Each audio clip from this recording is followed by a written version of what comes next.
the central philosophy of the 2030 Agenda for Sustainable Development is, quote unquote, to leave no one behind. Yeah, to Washington. The big indigenous places we have up there. Yeah, incredible places.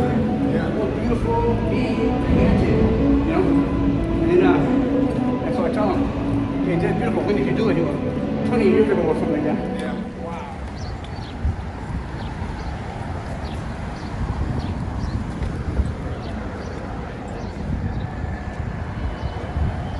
That's what you were looking for.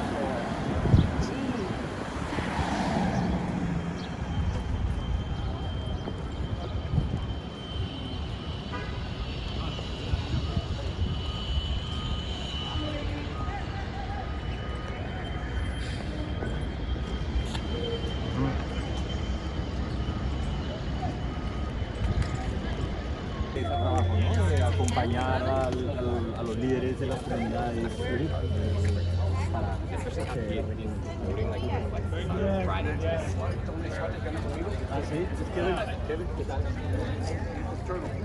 Turtle. How you doing? Hermano de Colombia. Nice to meet you. Sí. Pues un gusto. Estamos ahí en contacto. Hazme un favor, que no puedo aquí. Ah, claro.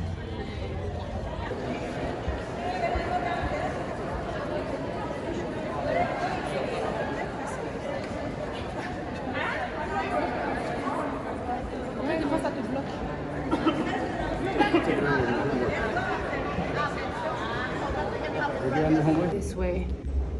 If you can't get through this way, third floor you can also get through.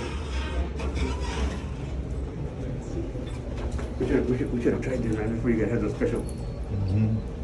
Nah, that's what a delegate got me into.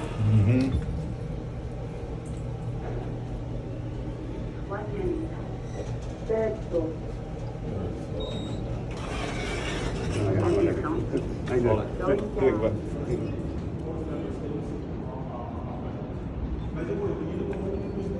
it go.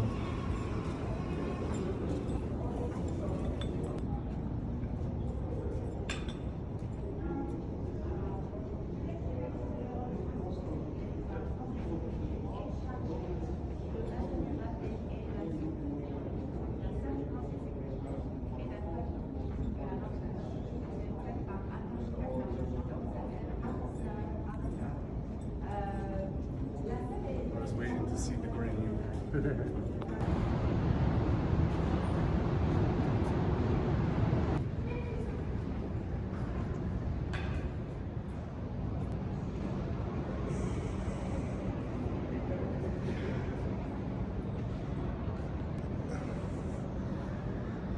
We'll get our 20 miles in.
Take copies and then give them to them.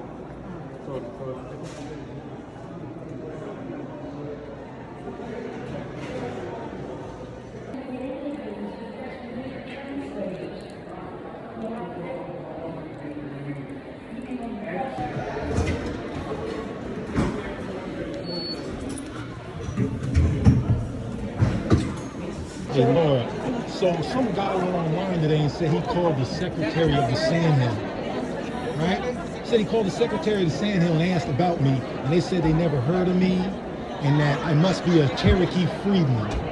Who the hell is the secretary of the Sandhill? I'm asking you, do you know who the secretary of the Sandhill is? There isn't any. There isn't any. I'm the government liaison, I'm the special ed education advocate, and I am the director, press article. So we don't have a, we don't have We a, don't have, So no. who do you think he called?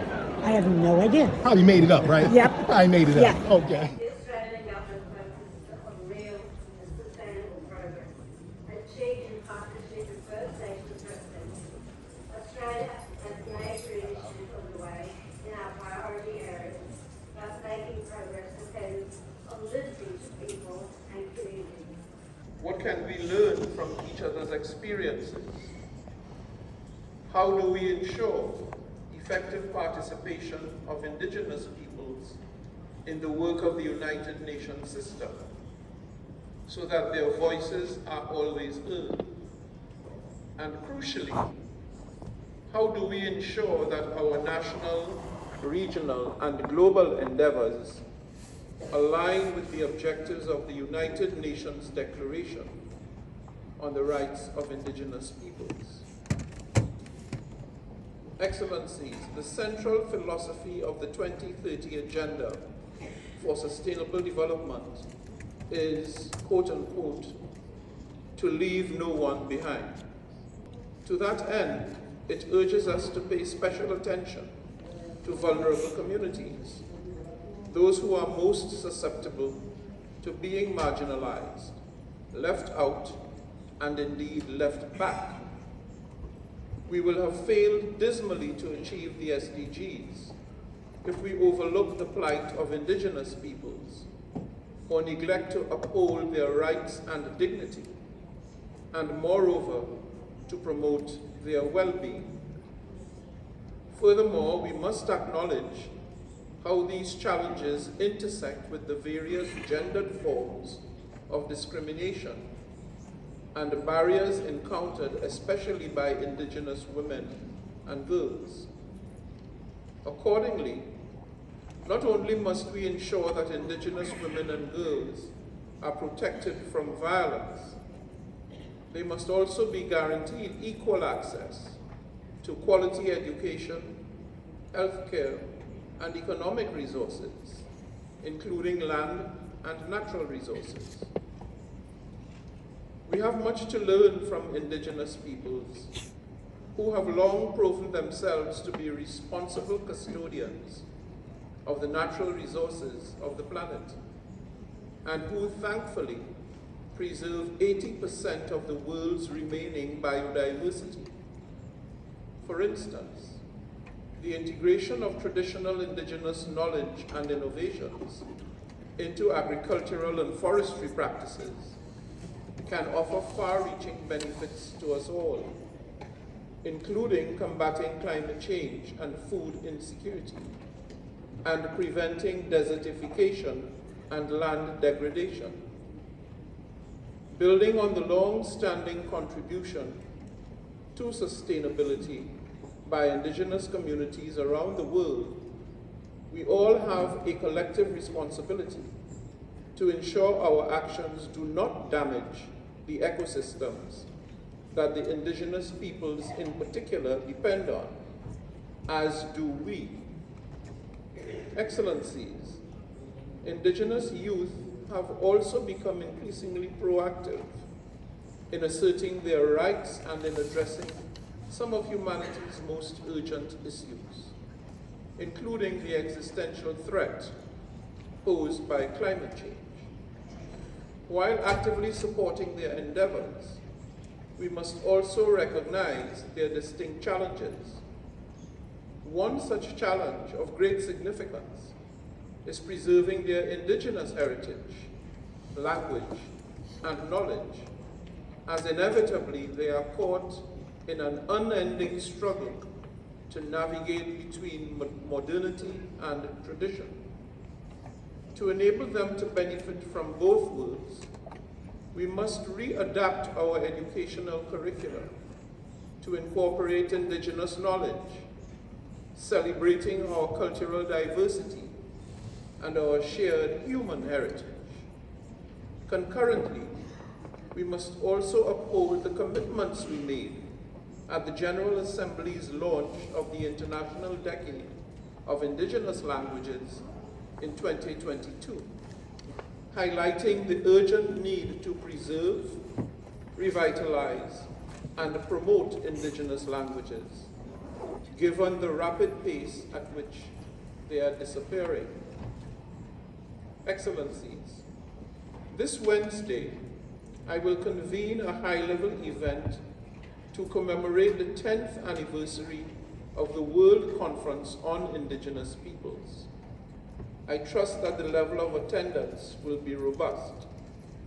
In line with the mandate given by the General Assembly, you may recall that I have appointed the permanent representatives of Canada and Peru to conduct consultations on the possible further measures necessary to enhance the participation of Indigenous peoples, representatives, and institutions in relevant United Nations meetings on issues affecting them.